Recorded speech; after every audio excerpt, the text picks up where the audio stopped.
សូមបញ្ជាក់ជាថ្មីការចំជីពន្ធតូចគឺយើងមិនអាចនាំចូលទំនិញពីបរទេសបានទេយើងបានតែលក់ទំនិញទិញលក់ក្នុងស្រុកឬក៏ជាក្រុមហ៊ុនសេវាហើយក្រុមហ៊ុនសេវានោះមានចែងនៅក្នុងប្រកាសរបស់ក្រសួងសេដ្ឋកិច្ចហិរញ្ញវត្ថុដែលខ្ញុំបានចែករំលែកពីម្សិលមិញ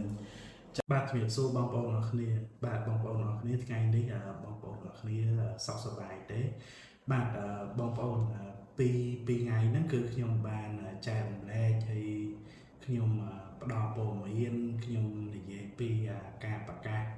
ទាក់ទងជាមួយនឹងការបែងចែកចំណាត់ថ្នាក់អ្នកជាប់ពន្ធបងប្អូនគាត់ថាបើសិនជាខ្ញុំនាំចូលប៉ុន្តែខ្ញុំមើលតាមកម្រិតផលរបរហ្នឹងបើខ្ញុំ estimate មើលទៅគឺវាអត់ត្រូវជាប់ពន្ធមធ្យមទេតើគាត់សួរថាតើគាត់ចុះពន្ធតូចបានអត់ព្រោះវាកម្រិតផលរបរប្រចាំឆ្នាំហ្នឹងវាអត់ដល់កម្រិតផលរបរពន្ធមធ្យមទេប៉ុន្តែគាត់ថាគាត់ត្រូវការនាំចូលអញ្ចឹងបងប្អូនខ្ញុំចង់បញ្ជាក់ហើយចែកម្លែកទៅបងប្អូនទាំងអស់គ្នាតែម្ដងអញ្ចឹងកាលណាយើងនាំចូលជាក្រុមហ៊ុននាំចូលពីក្រៅប្រទេសមកយើងត្រូវតែចុះជាពន្ធមធ្យមបានយើងអាចនាំចូលបានយើងមានគ្រប់លក្ខខណ្ឌមានបានបតង់មានអីស្នើសុំសកម្មភាពហ្នឹងព្រោះយើងត្រូវការមានបំពេញបែបបទនៅអគ្គនាយកដ្ឋានគយនិងរដ្ឋកោដែរអញ្ចឹងក្រុមហ៊ុនដែលអាចនាំចូលបានលុះត្រាតែក្រុមហ៊ុនហ្នឹងចុះបញ្ជីជាអ្នកជាប់ពន្ធមធ្យមឬក៏អ្នកជាប់ពន្ធធំអញ្ចឹងចង់បញ្ជាក់ចំណុចឆ្លៃហ្នឹងបើសិនជាបងប្អូននាំចូលអញ្ចឹងបងប្អូនចាំបាច់ត្រូវតែចុះបញ្ជីជាអ្នកជាប់ពន្ធមធ្យមបើសិនជាសេវាកម្មមួយចំនួនក្រុមហ៊ុនយើងចុះបញ្ជីជាក្រុមហ៊ុនសេវាកម្មមួយចំនួន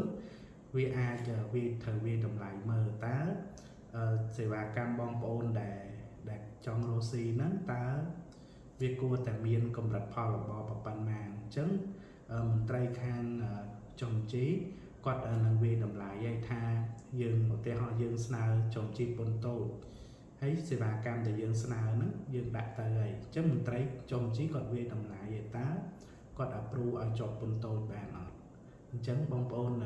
កំណត់ចំណាំចំណុចឆ្លៃហ្នឹងបើសិនជាបងប្អូនមានគោលបំណងចង់នាំចូលទំនិញពីក្រៅប្រទេស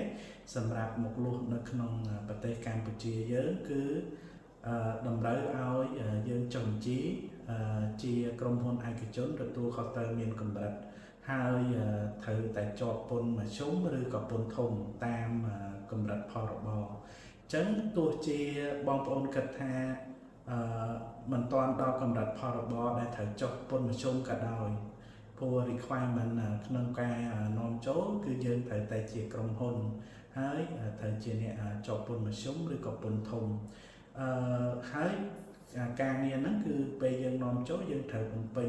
បែបបទនាំចូលនៅអគ្គនាយកដ្ឋានគយនិងរដ្ឋកោកម្ពុជាទៀតអញ្ចឹងវាជាតម្រូវការហើយជាឯកសារចាំបាច់